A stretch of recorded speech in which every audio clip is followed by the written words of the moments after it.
Bienvenidos chicos, esta es una clase más del curso de cálculo. En esta sección vamos a revisar el capítulo número 2, la sección 2.5, en donde vamos a encontrar el tema de continuidad, ¿sí?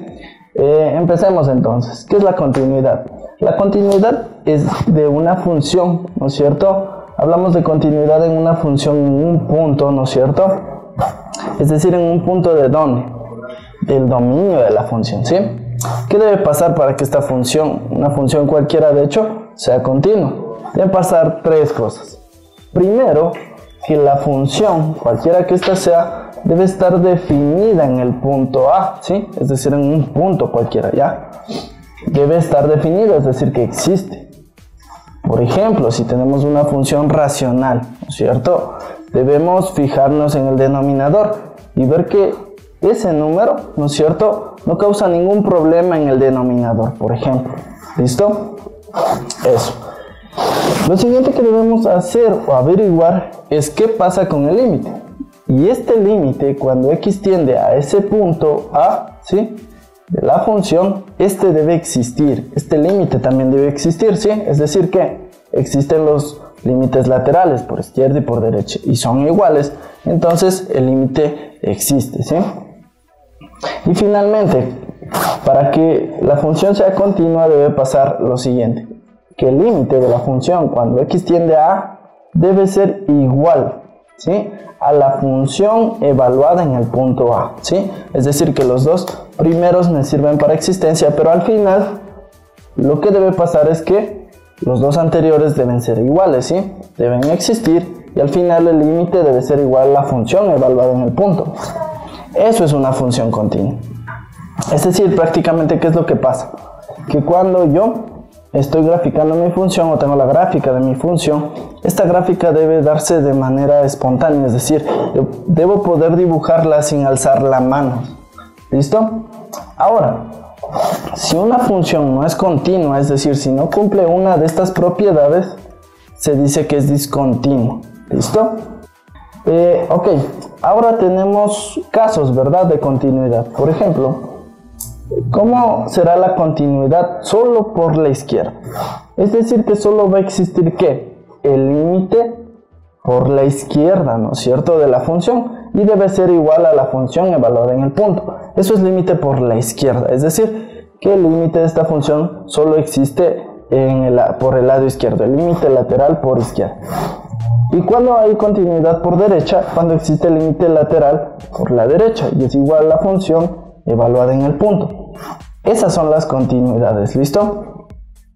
Obviamente el caso de discontinuidad se debe considerar de algunas formas. Es decir, que hay algunos casos en los cuales esta discontinuidad se puede evitar o no se puede evitar, ¿listo? ¿Cómo hago esto de la discontinuidad? Es decir, yo debo darle condiciones a mi dominio, ¿sí?, de tal forma que este límite exista, ¿sí?, los límites laterales existan. ¿Listo? Es por eso que tenemos continuidad solo por izquierda, solo por derecha. ¿Listo? Si ambos límites por izquierda y por derecha son iguales, entonces de ley tenemos la continuidad, ¿sí?, en toda la función. Ahora vamos a ver algunos teoremas. Las funciones continuas, ¿no es cierto?, ¿cuáles son las más importantes? Las polinomiales, las racionales, exponenciales, logarítmicas, trigonométricas. Esas funciones siempre van a ser continuas ¿en dónde? En su dominio, ¿sí? Debemos conocer el dominio de cada una de ellas. Por ejemplo, de las polinomiales, ¿cuál es el dominio? Son todos los reales. Las racionales, ¿cuál es el dominio?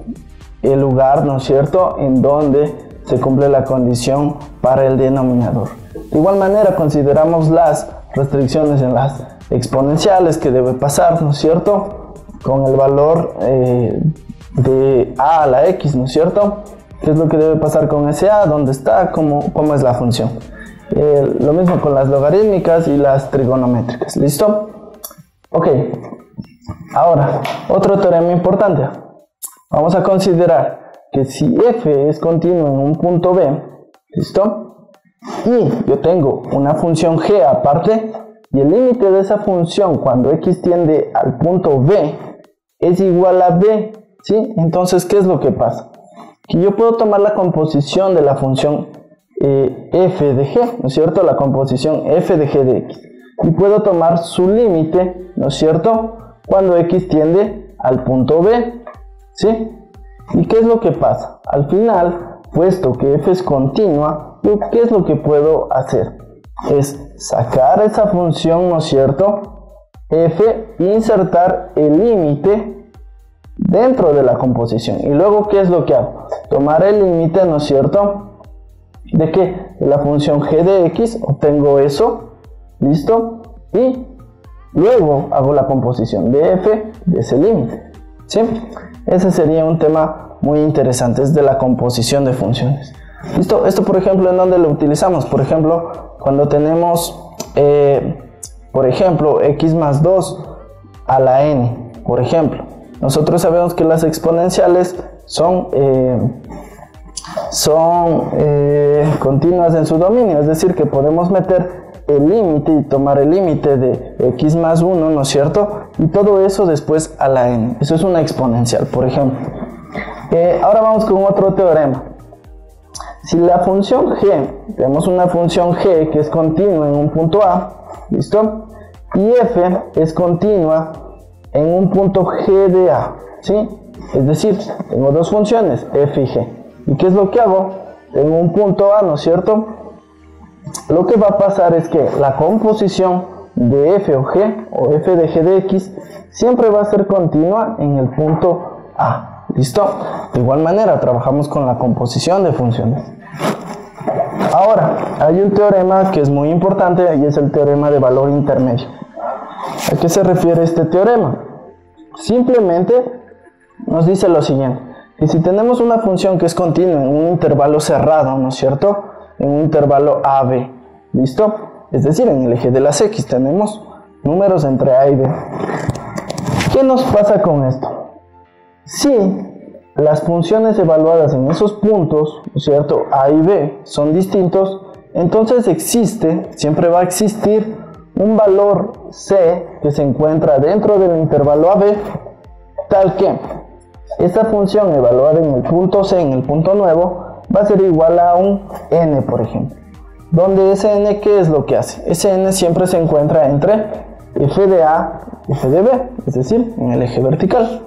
¿Listo? Estos serían los teoremas más importantes acerca de continuidad, es decir, que debemos considerar con rigurosidad la composición de funciones. ¿Listo? Esto sería todo con respecto a la sección 2.5. Muchas gracias.